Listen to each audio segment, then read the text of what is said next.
श्री महामती कहे ए मोमिनो, ए कुंजी ऐसी कुंजी इलम, ए मेहर देखो महबूब की, तुमको पढ़ाए आप कसम, तुमको पढ़ाए आप कसम। अब कहूँ दरिया सातमा, बोलो श्री प्राणनाथ। आप धामधनी श्री राज्य महाराज पूर्ण ब्रह्म सच्चिदानंद चतुर्दिवसीय इस कार्यक्रम के अंदर अब कहूँ दरिया सातवा, राज्य महाराज और उनके हृदय से 8 सागरों का वर्णन किया गया है। सागर का तात्पर्य अनंत जो है उसको एक दुनिया के अंदर बताना है। अनंत का मतलब कि जिसको सीमा में नहीं बांध सकते, जो सीमा से परे सृष्टि है, सीमा के अंदर है। आप जिस हॉल में बैठे हो ये भी एक परिधि में है, यानी इसका माप तोल सभी निकाला जा सकता। दुनिया के सभी समुद्रों का कुछ माप तोल निकाला जा सकता है, लेकिन परमात्मा का कोई माप तोल नहीं निकाल सकता। इसलिए उस अनंत सागर को वर्णन किया है। सर्वज्ञ है, सर्वशक्तिमान है, सर्वसत्ता का स्वामी है, यानी वो पुरुष जो सर्वज्ञ कहने का तात्पर्य कि हर जगह जो जिसकी सत्ता विद्यमान हो और जिसको कभी सीमा में नहीं बांधा जा सकता, और सीमा से रहित होने के कारण से उस परमात्मा के लिए जो शब्द प्रयोग हुए, किसी ने कहा उसको अनंत, किसी ने कहा उसको दरिया, किसी ने कहा वो अलेख है जिसको लेखा नहीं जा सकता, यानी जो सीमा से परे। अधिकतर साधु बोलते हैं, आपने कभी सुना होगा अलख निरंजन, कि हम अलख निरंजन का जाप करते हैं, या फिर अलग का स्वामी। अलग का स्वामी कहने का तात्पर्य कि जिसको शब्दों के जाल में नहीं बांध सकते, जो शब्दों के जाल से परे है। पर तो भी यदि अनंत को कहीं समझा ना हो तो कहीं ना कहीं तो उसको बताना ही पड़ेगा। इसलिए वाणी ने कहा बिंद में सिंध समाया रे साधु, की अनंत जो परब्रह्म है वो अनंत स्वरूप इस दुनिया के अंदर, बिंदु रूपी संसार के अंदर उसका आगमन हुआ। और अनंत सागर का स्वामी जब इस दुनिया के अंदर आया तो वो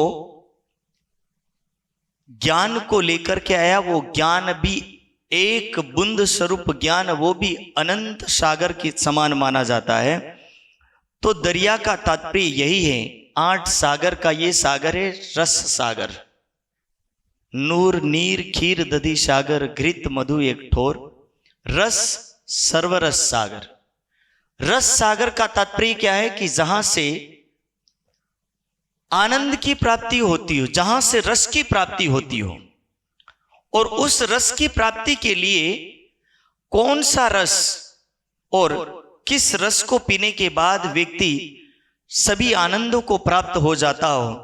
तो बोले कि एक ही दुनिया का रस है जिसको या तुम हरि रस कह लो, या फिर सोम रस कह लो, या फिर प्रेम रस कह लो, या इश्क रस कह लो। यही एक रस है जो केवल ना केवल आत्मा की संतुष्टि दे सकता है। सपोज एक बात कहता हूं, सामान्य उदाहरण देता हूं। यदि दुनिया में प्रेम नहीं होता तो दुनिया के अंदर अवस्था कैसी होती?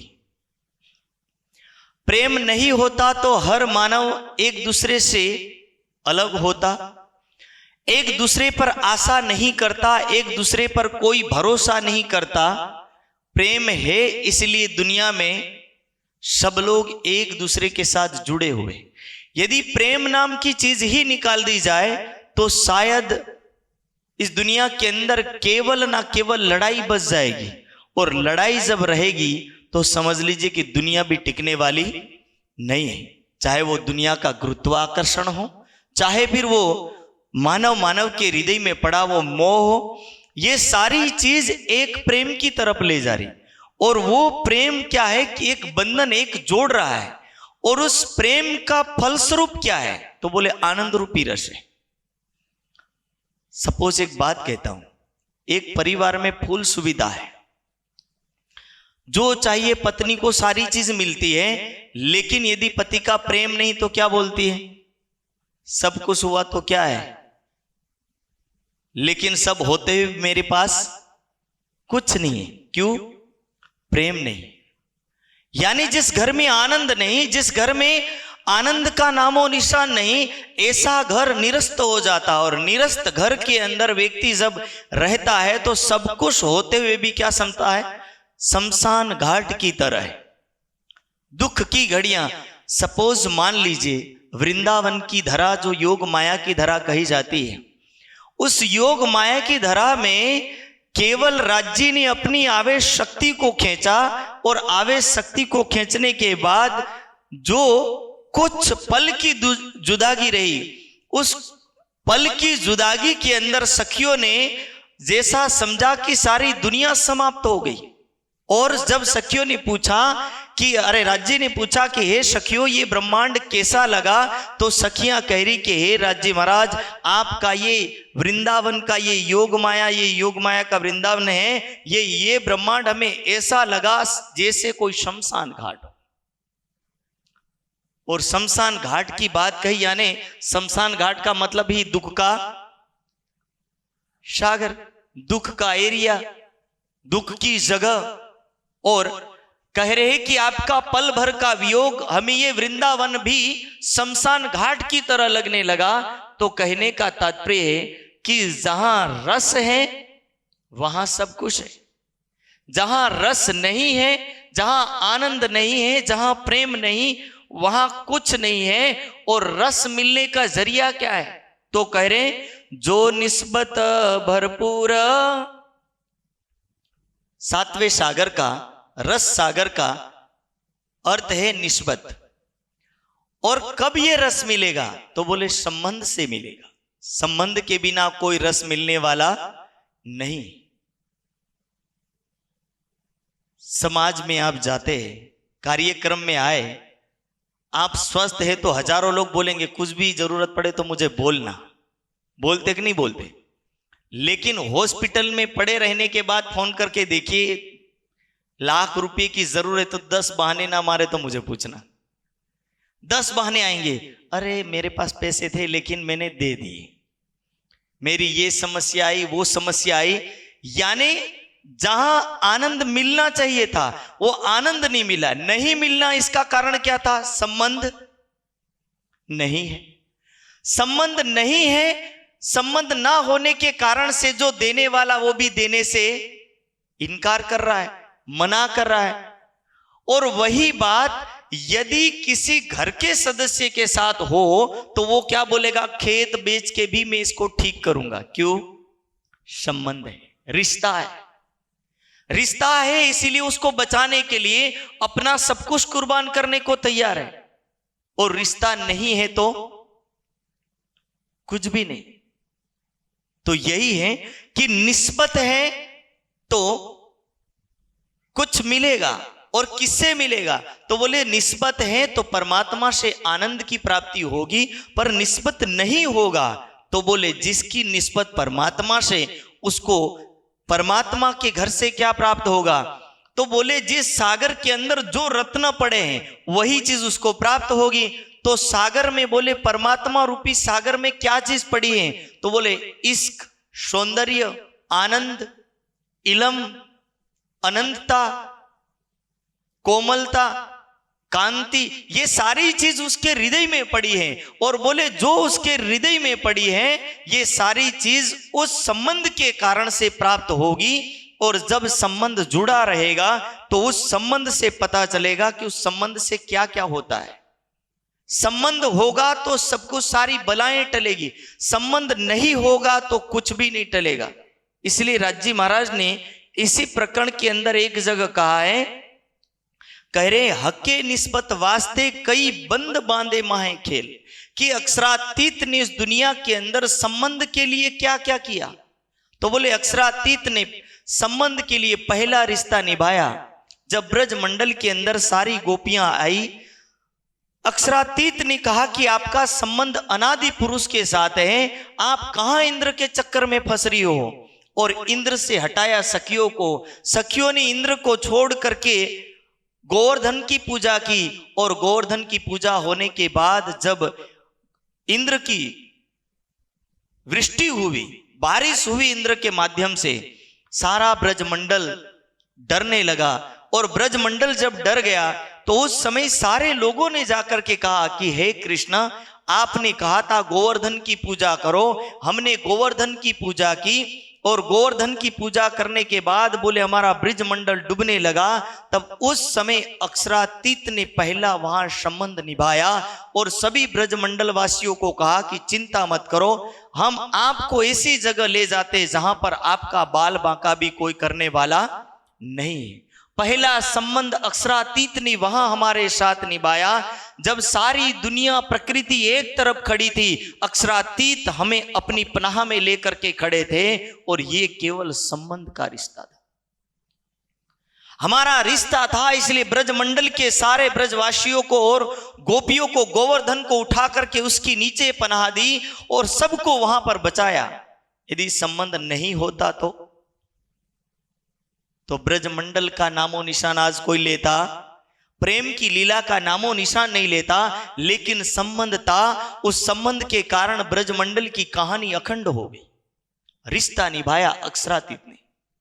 जबकि हमारी वाणी तो कहती संबंध मूल को, हमारा संबंध क्या है, मूल से है। लेकिन कभी कभी व्यक्ति को वो कहते हैं ना, धन को देखकर अच्छे अच्छे की नीयत बिगड़ जाती है, संपत्ति को देखकर अच्छे अच्छे की नीयत बिगड़ जाती। यदि संपत्ति पृथ्वी का एक अभिन्न अंग है, छोटा सा, समझ लो कि जिससे धन निकला हो, उस अनंत पृथ्वी को देख करके लोगों की नीयत तो क्या, बुद्धि सब कुछ भ्रष्ट हो जाएगा, वो कुछ बचने वाला नहीं है। और उसी धरती के अंदर हम आए हैं। यदि धरती का एक कण व्यक्ति की नीयत खराब कर सकता है, तो धरती के सारे पदार्थ क्या नहीं कर सकते। इसीलिए धरती के सारे पदार्थों ने हमारी भी नीयत को ऐसा बदला कि दुनिया के सारे संबंध याद आते हैं, दुनिया के सारे देव हमारे लगते हैं, कुल देवी के नाम से लोग गले कटवाने को तैयार हो जाते हैं। लेकिन हमारा जो मूल संबंध है, उसके लिए कोई गला कटवाने को तैयार नहीं होता। सपोज एक उदाहरण देता हूं। एक उदाहरण मुझे याद आया, जब गुरु गोविंद सिंह का राज्य समाप्त हो रहा था, और राज्य समाप्त हो रहा था उस समय औरंगजेब का इतना अत्याचार बढ़ चुका था कि उनके दो बेटे को भी उठा लाया, जबकि वो अबोध बालक है, जिस बालकों को युद्ध लड़ना भी नहीं आता। ऐसे छोटे छोटे दो बच्चे जो कभी किसी का कुछ बिगाड़ नहीं सकते, ऐसे जोरावर सिंह और फतेह सिंह को, दोनों को ही औरंगजेब बादशाह दिल्ली दरबार में ले आया। और दिल्ली दरबार में लाने के बाद औरंगजेब बादशाह उन छोटे छोटे बच्चों से पूछ रहा है कि क्या तुम्हें अल्लाह स्वीकार है। दोनों बच्चे कह रहे हैं गला कटवाना तैयार स्वीकार है, लेकिन अल्लाह स्वीकार नहीं। क्या इस्लाम स्वीकार है, वो कह रहे कि नहीं, मरने को तैयार है, जहर पीने को तैयार है, लेकिन बोल ईश्वर ये अल्लाह हमें स्वीकार नहीं है और ना इस्लाम स्वीकार है। दोनों छोटे छोटे बच्चे, एक की शायद 9 साल की उम्र और एक की 11 साल की उम्र, दोनों बच्चों को स्वयं दिल्ली दरबार के अंदर औरंगजेब अपने आसन पर बैठा और दरबारियों को आदेश दिया कि जाओ, बोले इन्हीं दोनों बच्चों को या तो उनके गले काट दो या इन्हें मार दिया जाए। तो दरबारियों ने कहा कि छोटे छोटे बच्चे हैं बादशाह, इनको हम कैसे काटे, हमें भी दया आ रही है। जल्लाद भी बेचारा घबराने लगा कि यदि हम इसको मारेंगे तो हमारे दिल में थोड़ी भी दया नहीं। जल्लाद ने मना किया, तो जल्लाद ने मना करने के बाद औरंगजेब बादशाह ने बोला कि मिस्त्रियों को लेकर के आओ। कारीगरों को बुलाया गया और छोटे बच्चों को उनको फांसी पर लटकाने की वजह छोड़ दी।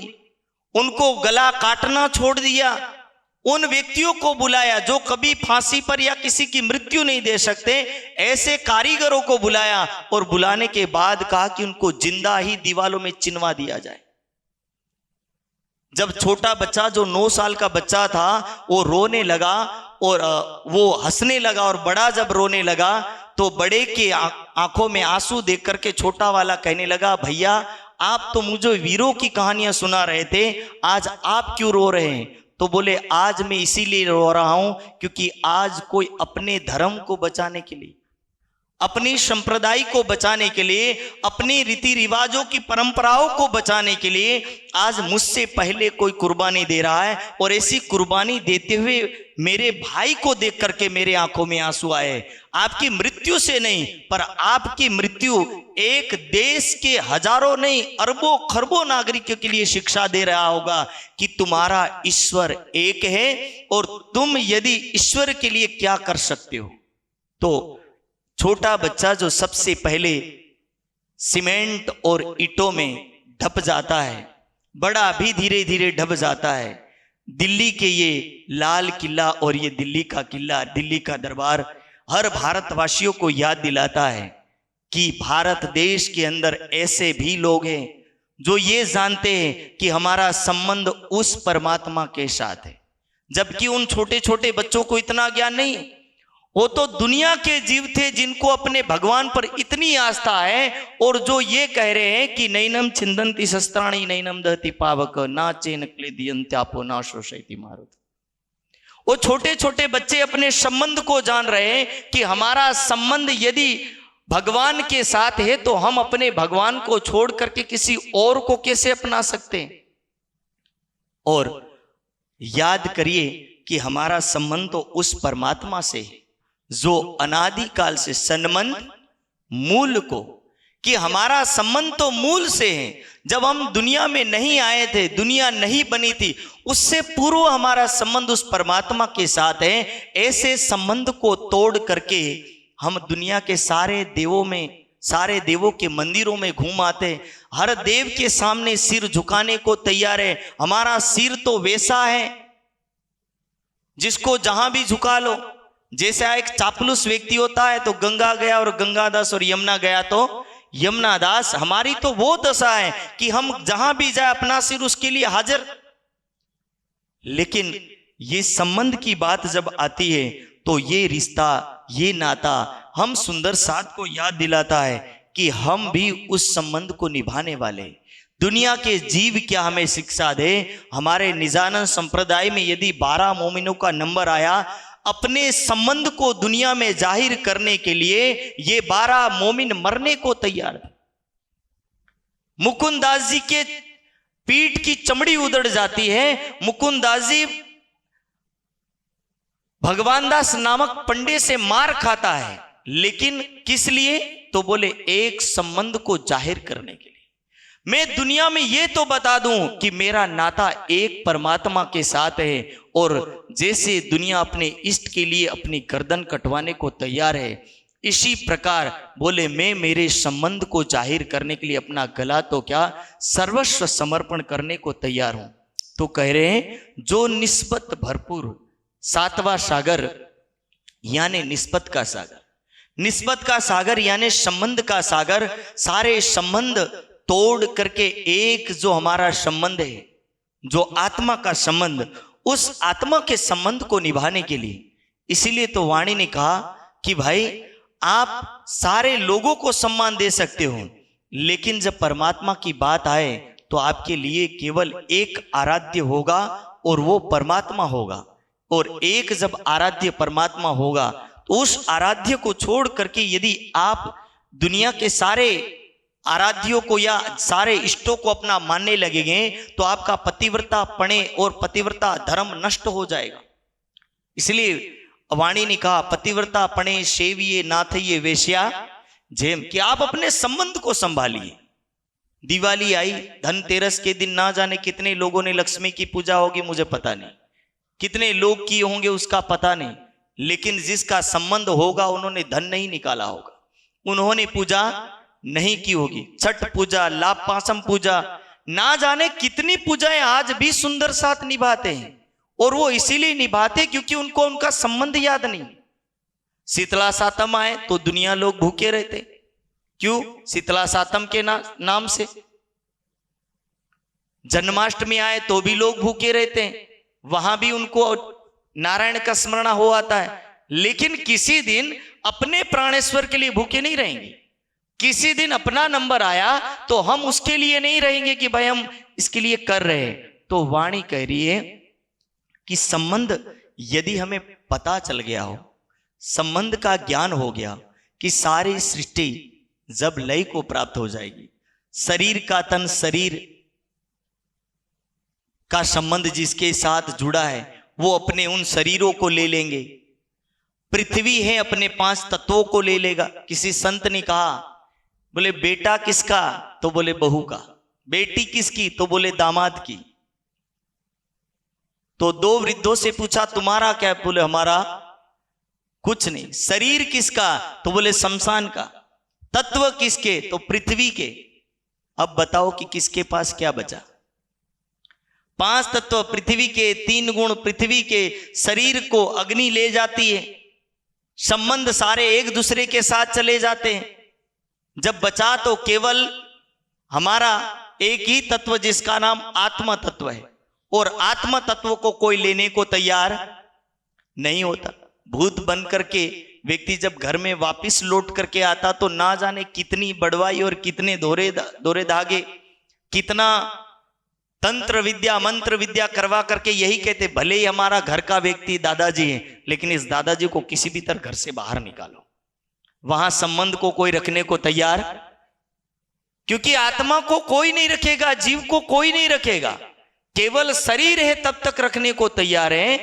तो ये संबंध व्यक्ति का है, उस संबंध को अनादि काल का जो संबंध है, इसलिए वाणी कह रही है सब सुख देने निस्बत को 3 बेर आए माहे ले। कि राज्य दुनिया में किस लिए 3 बार आए?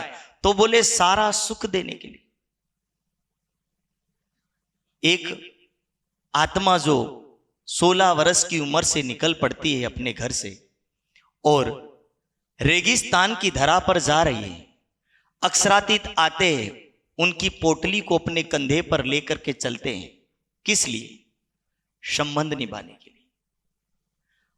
अरे जो अपनी सत्ता से सारे संसार को बनाने वाला पुरुष, अखिल ब्रह्मांड का स्वामी, वो जब इस दुनिया के अंदर एक आत्मा के दुख में शामिल हो रहा है, क्यों? क्योंकि उसका संबंध है, उसका रिश्ता है। श्यामा महारानी को कष्ट हुआ, 15 दिन का कष्ट हुआ। राज्य 15 दिन के कष्ट के बाद श्यामा जी को सीता दर्शन देते, ताकि उस आत्मा में प्रकृति का दुख ना रह जाए, अपने ही संबंध को निभाने के लिए। दूसरे प्रसंगों में देखेंगे 5वें दिन के अंदर इंद्रावती को वो शोभा दी जो शायद किसी जीव को ना मिली हो, लेकिन साहेब बनकर के बिठा दिया। इसलिए इंद्रावती की कहती है साहेब तेरी साहेबी भारी कौन उठावे, तुझबिन तेरी, कि हे साहेब आपने जो साहेबी मुझे दी है वो सबसे बड़ी एक शोभा है, और उस शोभा को मैं कैसे उठाऊं।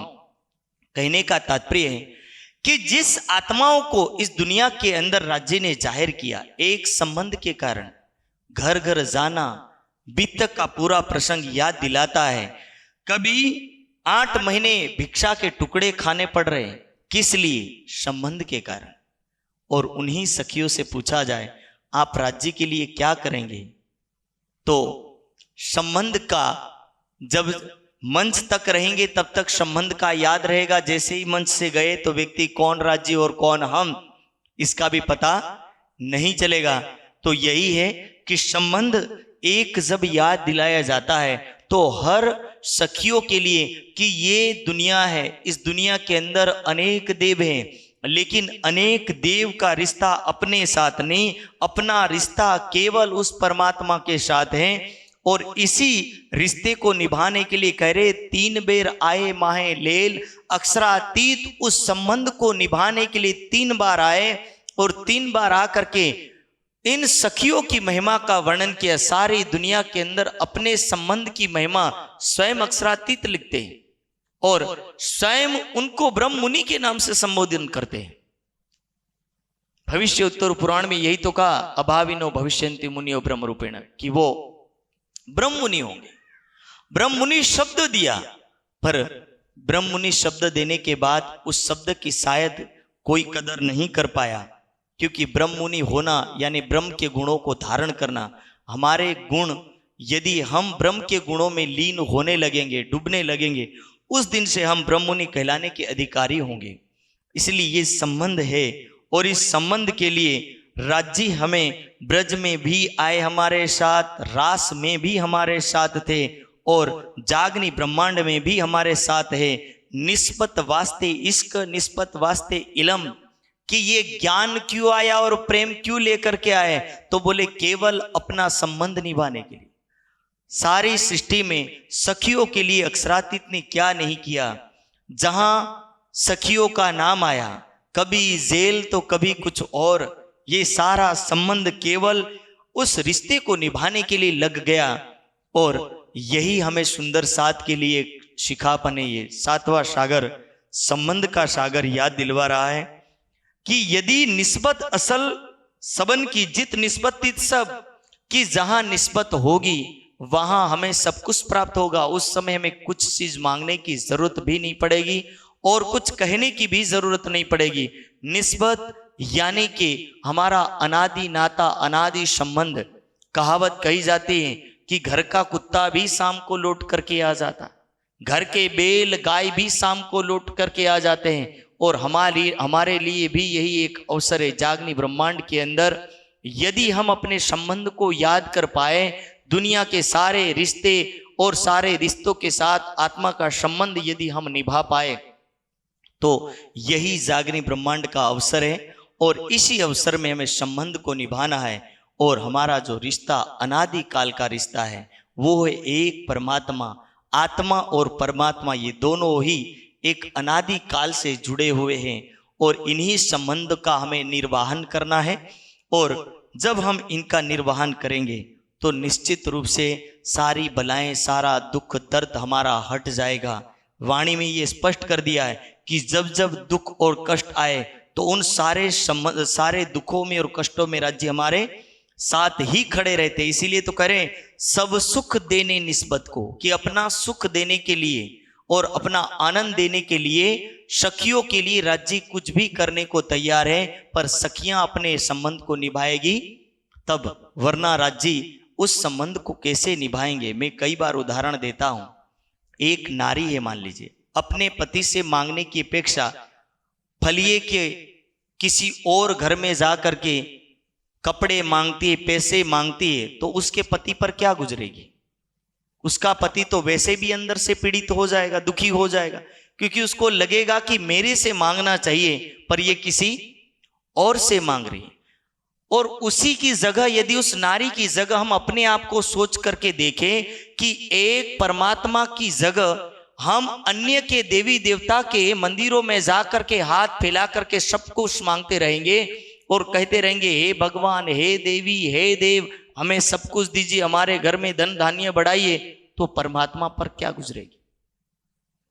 तो यही लीला है कि संबंध हमें निभाना होगा, और संबंध यदि अटूट होगा तो शायद सब कुछ मिलेगा, लेकिन संबंध नहीं निभा पाएंगे तो दुनिया में जो मिलना चाहिए वो भी प्राप्त नहीं होगा। तो यही संबंध का ये प्रकरण है। तो कह रहे अब कहूं दरिया सातमा जो निस्बत भरपूर, या को वार ना पार कहूं, कि उस संबंध के बारे में मैं क्या कहूं जो नूर के नूर को नूर। और जो नूर के नूर को नूर कहने का तात्पर्य है कि अक्षरातीत के हृदय से प्रकट होने वाली चीजें क्या है, इल्म, इश्क, आनंद और सौंदर्य, ये अक्षरातीत का नूर है। और उस नूर से, जिनसे श्यामा महारानी का प्रकटन और उसी श्यामा महारानी के साथ साथ सखियों का भी प्रकटन, यानी अक्षरातीत के ही स्वरूप में पूरा परम धाम है। उन्हीं का नूरी स्वरूप सखियां समझ लीजिए और श्यामा महारानी भी है। तो यही है नूर के संबंध में हम सभी जुड़े हुए, संपूर्ण परम धाम जुड़ा हुआ है। इसलिए वेदों ने भी कहा यत्र ज्योति अजस्रम यस्मिन लोकेश्वरितम, कि जहां परमात्मा का सब कुछ नूरमय हो और वहां परमात्मा ही सब कुछ है और परमात्मा के स्वरूप के अलावा वहां कुछ नहीं है। तो अंतिम चरण यही वर्णन करना चाहता है, चाहे शकियां हो, चाहे संपूर्ण परम धाम हो, चाहे खूब खुशहालियां हो, चाहे वहां का बाग जानवर बगीचा महल सब कुछ क्या है, तो बोले जोई बाग जानवर ये सारे के सारे क्या है, तो बोले ये हकीकत की लीला है, यानी अक्षरातीत के हृदय का व्यक्त स्वरूप है। और उस व्यक्त स्वरूप अक्षरातीत के हृदय का समझ सकते हो, जिस हृदय की ही सारी लीला है, ऐसे व्यक्त स्वरूप को ही सब कुछ समझा जाए। और व्यक्त स्वरूप का तात्पर्य है कि उन्हीं के स्वरूप से ही ये सारी लीला प्रतिपादित हो रही है, उनके हृदय से ही सारी लीला हो रही है। तो यही संबंध क्या यहाँ पर एक वर्णन लिखा है कि सारा संबंध परम धाम के साथ इसी तरह जुड़ा हुआ है।